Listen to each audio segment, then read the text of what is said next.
बैठे हुए भी उठाए। उठाओ सभी लोग आज, विजय के संकल्प की मुट्ठी बींचो और प्रचंड आवाज से बोलो, भारत माता की, भारत माता की। देखो भाई, सीता माता की धरती है। मैं जोर से प्रभु श्री राम का जयकारा लगाऊंगा, सभी लोग साथ देना है। मेरे साथ बोलिए, जय श्री राम, जय जय श्री राम। आज झंझारपुर इस बड़ी सभा में मेरे साथ उपस्थित जदयू के सांसद श्रीमान संजय झा जी, बिहार सरकार के मंत्री नीतीश मिश्रा जी, बिहार सरकार की मंत्री बेन शीला मंडल जी, ललन मंडल जी, रामप्रीत पासवान जी, विनोद नारायण झा जी, अरुण शंकर प्रसाद जी, सुधांशु शेखर जी, मीना कामत जी, राम कुमार राय जी, लक्ष्मेश्वर राम जी, वीरेंद्र कुमार चौधरी जी, ऋषिकेश कुमार जी, शंकर झा जी, श्री फूले भंडारी जी, संतोष पासवान जी और हमारे दोनों प्रत्याशी रामप्रीत मंडल जी और अशोक यादव जी आए हैं। अशोक जी पहुंच नहीं पाए हैं। पहले रामप्रीत जी के लिए बहुत जोर से ताली बजाकर उनका स्वागत करिए भाइयों बहनों। और आज झंझारपुर में आए हुए प्यारे भाइयों बहनों माताओं और मेरे जिगर के टुकड़े जैसे युवा मित्रों, आप सभी को नमस्कार, राम राम। भाइयों और बहनों, झंझारपुर की इस धरती से सभी मिथिलांचल के लोगों को प्रणाम कर कर मेरी बात की मैं शुरुआत करता हूं। भाइयों बहनों, बाबा बिंदेश्वरनाथ, बाबा पंचानंद, मां चामुंडा, इसके साथ साथ सीता माता के मंदिर, ये सभी धर्म स्थानों को मैं प्रणाम कर कर मेरी बात की शुरुआत करता हूं। जब मैं यहां आया हूं तब जनकवी विद्यापति जी, महान दार्शनिक मंडन मिश्र जी, वाचस्पति मिश्र जी, वीर पूरन मंडल जी, पंचानंद झा जी और स्वतंत्रता सेनानी रामेश्वर यादव को प्रणाम कर कर मेरी बात की शुरुआत करना चाहता हूं। भाइयों और बहनों, हमारे कर्पूरी ठाकुर जी यहीं से विधायक बनकर जाते थे। फूलपरास विधानसभा से बने। इतने साल तक एक Congress and Lalu and company ने कर्पूरी ठाकुर का सम्मान नहीं किया था। हमारे नेता और देश के प्रधानमंत्री नरेंद्र मोदी जी ने कर्पूरी ठाकुर जी को भारत रत्न देकर समस्त बिहार के पिछड़े समाज का सम्मान किया। कर्पूरी ठाकुर जी ने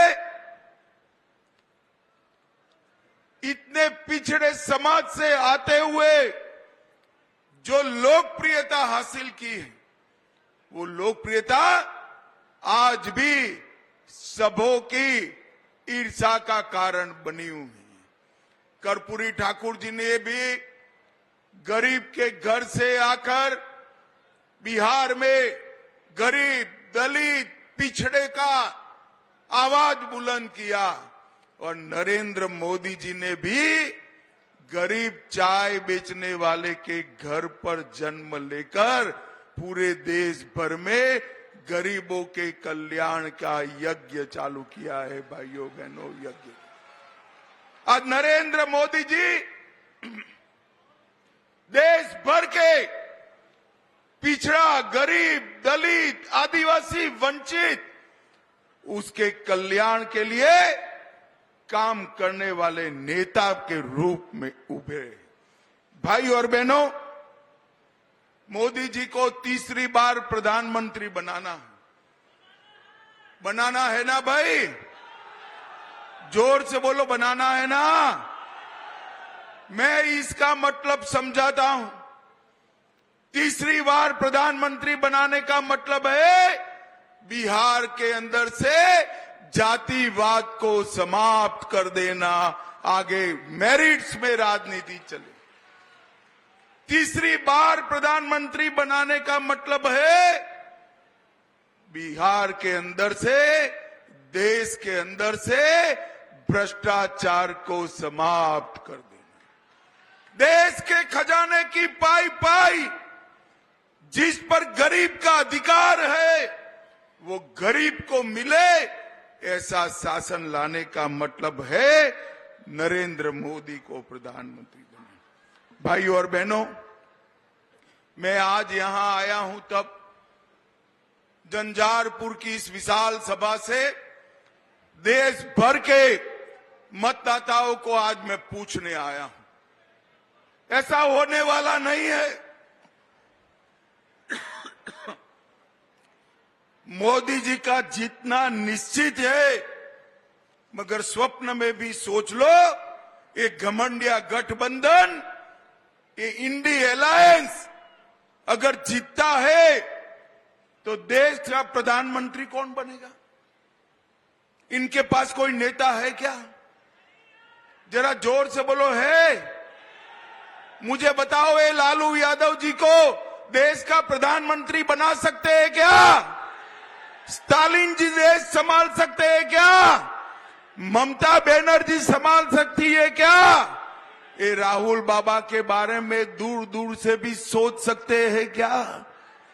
झंझारपुर वालों, अगर भगवान न करे इनमें से इंडिया अलायंस की सरकार आई तो इन्होंने कहा था एक एक साल हम प्रधानमंत्री पद बांट लेंगे। एक साल शरद पवार जी बनेंगे, एक साल लालू जी बनेंगे, एक साल ममता जी बनेगी, एक साल स्टालिन बनेंगे और कुछ बचा खुचा होगा तो राहुल बाबा बनेंगे।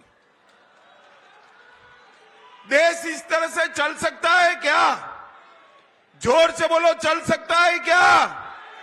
देश पर कोरोना का संकट आया, इस देश के मजबूत नेतृत्व ने देश को संभालकर बाहर निकाला। देश पर आतंकवाद का साया था, इस देश के मजबूत नेतृत्व ने, नरेंद्र मोदी जी ने बाहर निकाला देश को। देश में नक्सलवाद था, बिहार में भी था। नक्सलवाद का खात्मा करने का काम ये मजबूत नेतृत्व ने किया और मोदी जी के नेतृत्व में ही G20 हुआ और पूरी दुनिया में भारत का सम्मान बढ़ाने का काम भी ये मजबूत नेतृत्व किया। भाई और बहनों, देश को मजबूर नेतृत्व नहीं चाहिए, देश को मजबूत नेतृत्व चाहिए। झंझारपुर वालों, मैं आपको पूछने आया हूं, आप सभी को कोरोना का टीका लगा है या नहीं लगा है? अरे जोर से बोलो, लगा है या नहीं लगा है? 4 आना भी खर्च हुआ है क्या? मोदी जी ने कॉफी पिलाकर मुफ्त में टीका लगाया ना। छोटे बड़े गरीब धनवान सभी को लगाना भाई। मोदी जी ने 130 करोड़ टीके लगाकर भारत को कोरोना से सुरक्षित करने का काम हमारे नरेंद्र मोदी जी ने किया है।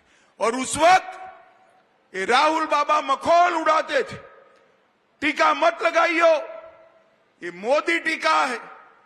ये तो अच्छा है भाई, झंझारपुर वाले उनकी सुनते नहीं, सभी ने लगा दिया। जब राहुल बाबा को लगा कि सभी लोग लगाते हैं, एक दिन अंधेरे में जाकर वो भी टीका लगाकर आ गए। अरे राहुल बाबा, शर्म करो, शर्म करो। कोरोना जैसी बीमारी के समय, महामारी के समय भी आप राजनीति करते हो। झंझारपुर वालों, मुझे बताओ, ये कश्मीर जो है हमारा है या नहीं है? जोर से बोलो, है या नहीं है? ये खड़गे साहब कहते हैं बिहार और राजस्थान का कश्मीर से क्या लेन देन है? अरे खड़गे साहब, 80 पार कर गए आप, परंतु देश को समझ नहीं पाए। कश्मीर के लिए मेरे झंझारपुर का बच्चा बच्चा अपनी जान देने के लिए तैयार है। जान 70 साल से ये लोग धारा 370 को एक अनौरस बच्चे की तरह संभाल कर बैठे थे।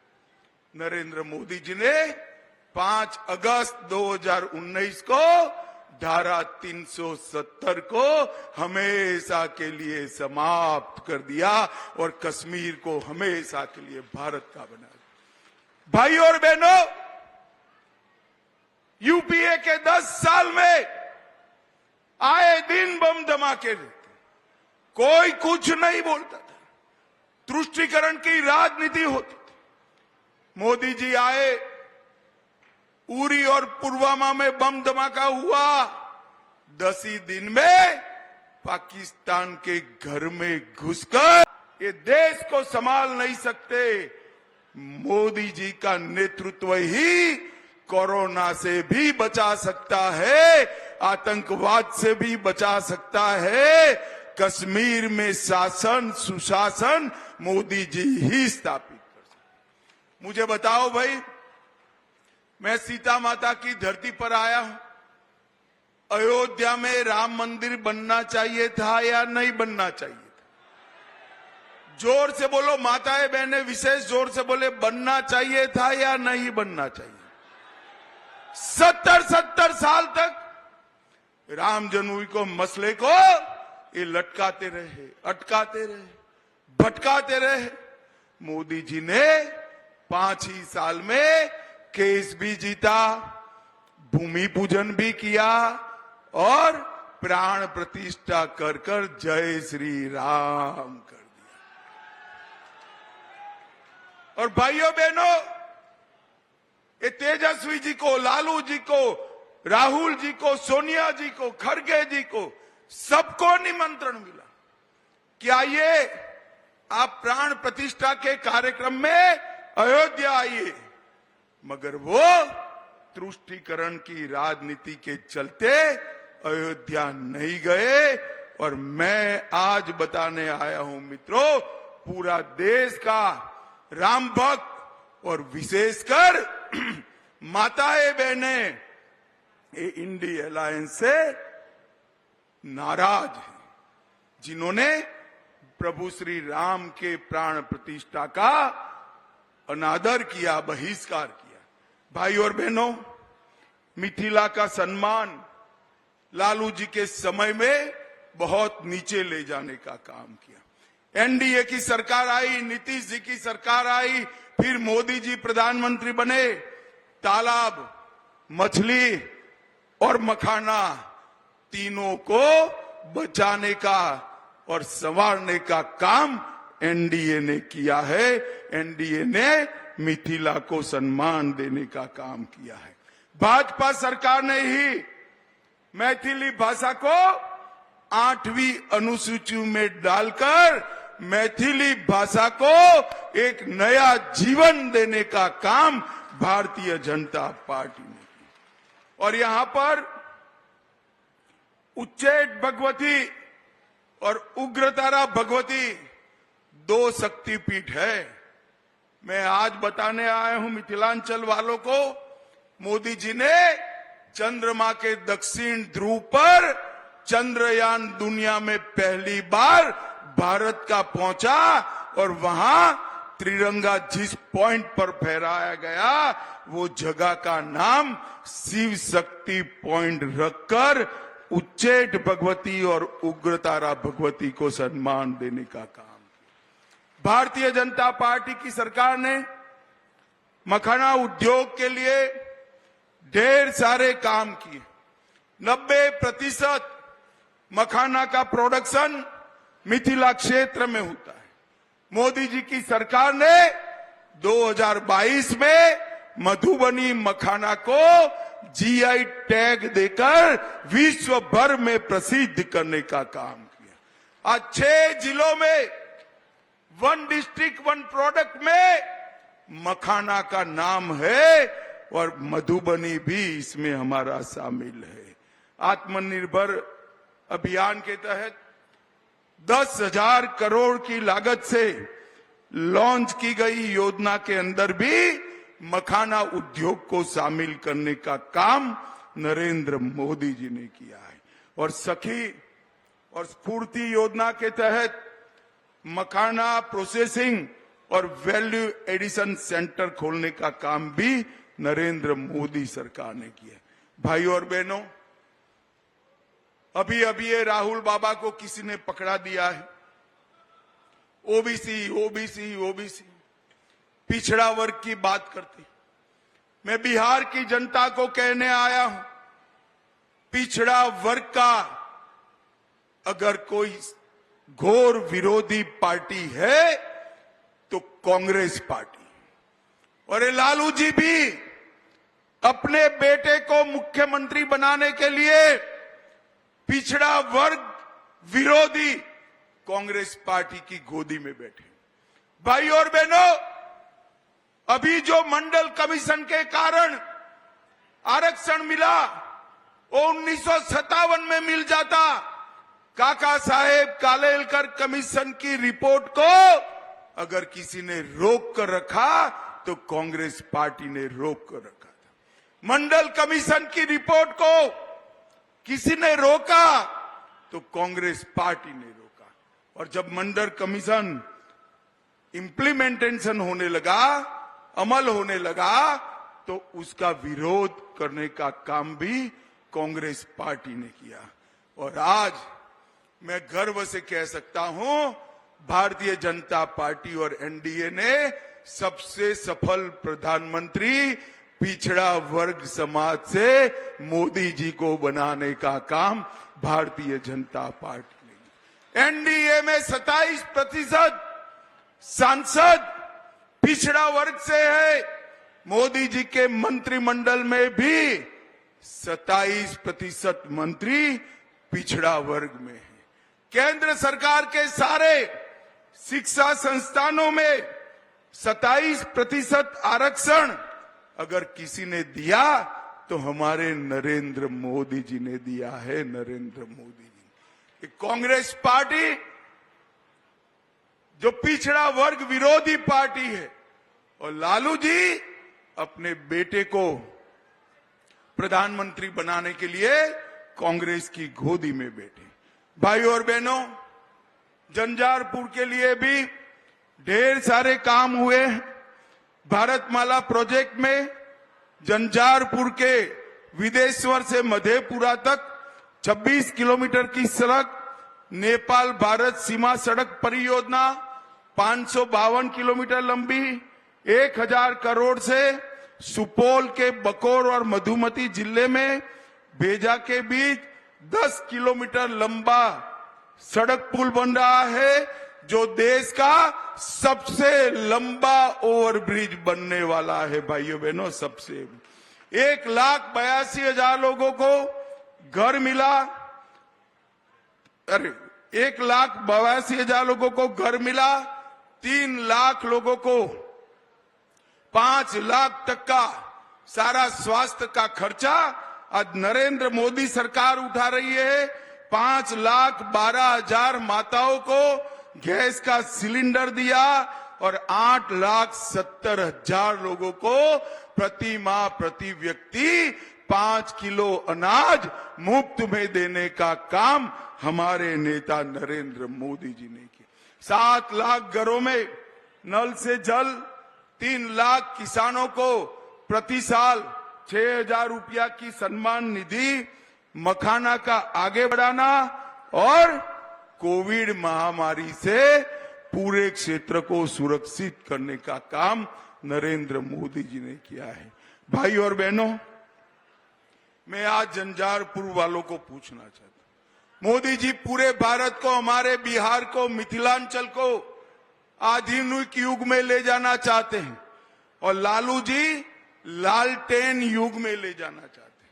मुझे बताओ भाई, आधुनिक युग में जाना है या लालटेन युग में जाना है?